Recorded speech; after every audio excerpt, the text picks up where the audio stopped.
Le Quesaco, épisode numéro 11. Et on continue notre voyage linguistique auprès du père Bernard Clasen. Bonjour. Bonjour. Je dirais même du charismatique père Bernard Clasen, puisque c'est le mot que nous allons découvrir aujourd'hui.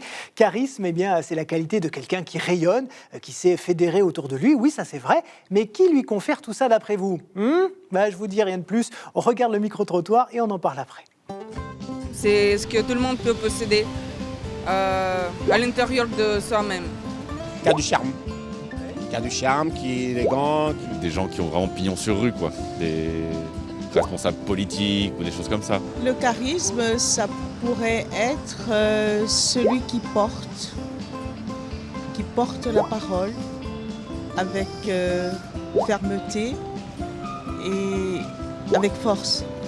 Et si je vous dis que c'est un mot biblique en fait?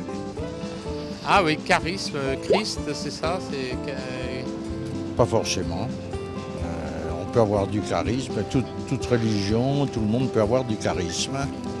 charisme, charité, charisme, bon. Non, je savais pas que c'était un mot biblique. Bon alors vous voyez, comme on ne croit pas, quand je dis que charisme a une origine religieuse, alors que c'est la stricte vérité pourtant. Du coup, Père Clasen, je vous laisse expliquer tout ça. Qu'est-ce que le charisme? Le charisme, c'est un don.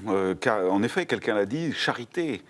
Charité, charisme, c'est un don, c'est la générosité. C'est quelque chose qui nous est accordé. C'est donné par l'Esprit Saint. Exactement. Ce ne sont pas des dons personnels, alors que dans le micro-trottoir, on voit que le charisme relève d'une qualité propre, personnelle. Oui, qui serait même travaillé presque. Eh oui. Alors que pas du tout. Enfin, il faut le travailler, Oui. mais c'est d'abord donné. Et alors, est-ce que c'est juste la capacité à bien parler, à rayonner, à fédérer, ou est-ce que c'est beaucoup plus que ça, en fait? Ah, c'est d'abord beaucoup plus varié. Mais dans ce réflexe que les gens ont de dire que c'est un rapport de séduction, en fait, que c'est l'art de bien parler, l'art de convaincre, d'aller à l'autre, il y a quand même quelque chose de vrai. Le charisme est destiné aux autres. Et c'est d'ailleurs ce qui fait que Saint Paul fait le tri dans les charismes. Et il y a des charismes, des dons de l'Esprit Saint, comme par exemple le fait de parler en langue. Saint Paul dit, si ce n'est pas utile, s'il n'y a pas des gens pour l'interpréter, il faut s'en passer. Alors, qu'est-ce qu'on aurait d'autre comme exemple de charisme? Alors, les principaux, c'est celui qui gouverne, celui qui enseigne et celui qui ordonne la charité.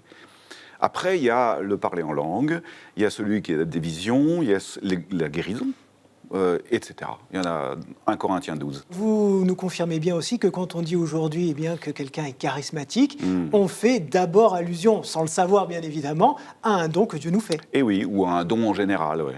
On confond charisme et talent. Oui, c'est ça, exactement.